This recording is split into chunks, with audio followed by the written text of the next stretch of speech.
kedua ormas kontroversial yang gemar demo berjilid-jilid saban tahun dan saban bulan, dan yang baru saja lahir sehari usai hari ulang tahun kemerdekaan Republik Indonesia, PA 212 dan KAMI. Meskipun organisasi tidak resmi alias belum terdaftar di Kemenkumham, tapi cukup menyita perhatian publik. Pasalnya, kedua organisasi ilegal ini diisi oleh orang-orang oposisi, sekumpulan orang terbuang dan barisan sakit hati, dan sebagiannya terobsesi khilafah dan alergi NKRI. Dan yang jelas, mereka semua oposisi, atau lebih tepatnya para pembenci Presiden Jokowi. Jadi, mereka yang selama ini mendukung Prabowo dan sampai sekarang belum bisa move on atas kekalahan mantan Danjen Kopassus itu, tentu berpeluang masuk atau menjadi simpatisan di antara dua kelompok ini. Dengan demikian, kalau kedua kelompok ini cukup banyak peminatnya, sangat wajar karena pendukung Prabowo di Pilpres 2019 lalu juga cukup banyak. Lantas, apa yang menjadi pembeda antara KAMI dan PA 212 ini? Perbedaannya sih tidak banyak, masih lebih banyak persamaannya. Hanya dua hal saja yang membedakan antara KAMI dan PA 212 ini, yakni tingkat intelektual dan imam besar. KAMI tingkat intelektualis anggotanya lebih tinggi dibandingkan dengan Laskar PA 212. Lihat saja, ada profesor, doktor, dan lain-lain. Bahkan ada mantan Panglima TNI yakni Gatot Nurmantio. Sementara di PA 212 ada Novel Bamukmin, Yusuf Martak, Sobri Lubis, Bernard Abdul Jabar, dan lain-lain. Kita ambil contoh Novel Bamukmin yang dulu pernah mengatakan kalau mau masuk surga dukung Prabowo Sandi. Selain itu, ia juga pernah mengaku Habib padahal bukan keturunan Rasul, dan mengatakan kedudukan di ex tersangka chat nakal Rizik Syihab lebih tinggi dari presiden manapun di muka bumi ini. Jadi kelihatan banget dari pernyataan-pernyataan itu kalau dia yang ngaku pendakwah tersebut gak intelektual, alias lebih banyak halunya daripada menyajikan data dan fakta. Beruntung kita punya pendakwah yang kayak Novel ini sedikit di negeri ini. Kalau banyak, hancurlah sudah citra umat Islam Indonesia.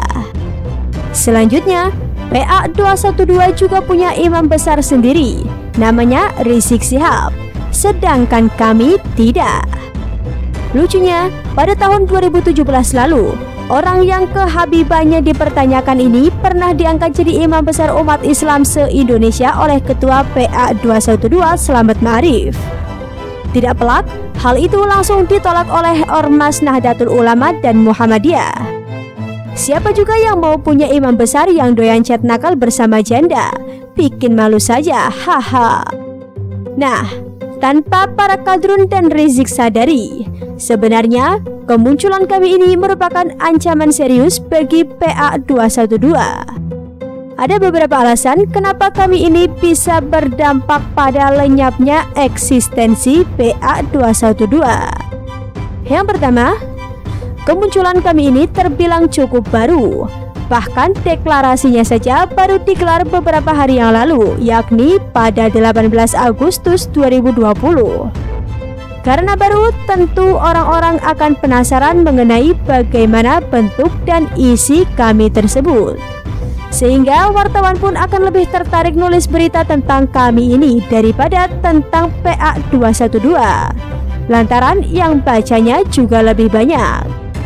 Jadi, semakin KAMI banyak dibahas oleh masyarakat, tentu PA 212 akan semakin tersingkir di media online di Indonesia. Yang kedua, orang sudah bosan dengan isu yang diangkat oleh PA 212 yang itu-itu saja. Kalau nggak kriminalisasi ulama, penista agama, setelah itu PKI. Tak ada isu terbaru yang mereka mainkan, seperti pemanfaatan teknologi untuk dakwah atau bagaimana caranya melakukan pemberdayaan umat di tengah pandemi COVID-19 ini. Kalau ngomongnya itu-itu saja, orang akan bosan mendengarnya. Sama kayak tiap hari makan gulai daun singkong, lama-lama jadi muak. Sedangkan isu yang diangkat oleh kami cukup beragam dan keren. Terbukti, baru deklarasi saja mereka sudah punya 8 tuntutan kepada Presiden Joko Widodo. Terakhir, ini sebenarnya yang paling pokok, yakni PA 212 mendukung gerakan kami. Segala upaya oleh siapapun untuk memperbaiki dan menyelamatkan bangsa kami dukung. Adapun PA 212 tentunya akan mengawal kemana langkah kami, ujar Novel Bamukmin 19 Agustus 2020. Itu artinya apa? PA 212 menganggap kelompok yang didirikan oleh Din Syamsuddin dan kawan-kawan itu lebih baik dari mereka.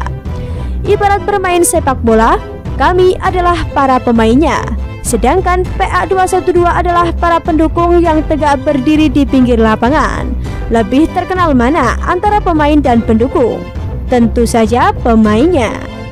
Inilah blunder PA 212 yang paling nyata. Sebagai kelompok yang lebih senior atau yang lebih lama berdiri, semestinya kalau mau tetap eksis di atas kami, PA 212 harus berani mengatakan kami apresiasi hadirnya kami.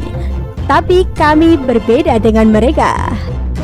Ini baru juga kelompok tetangga berdiri, sudah bertepuk lutut tidak berdaya gitu. Yang kasihan sama Habibana yang lagi di Arab Saudi sana. Orang-orang pada sibuk ngomong kami, dia malah semakin tak dianggap.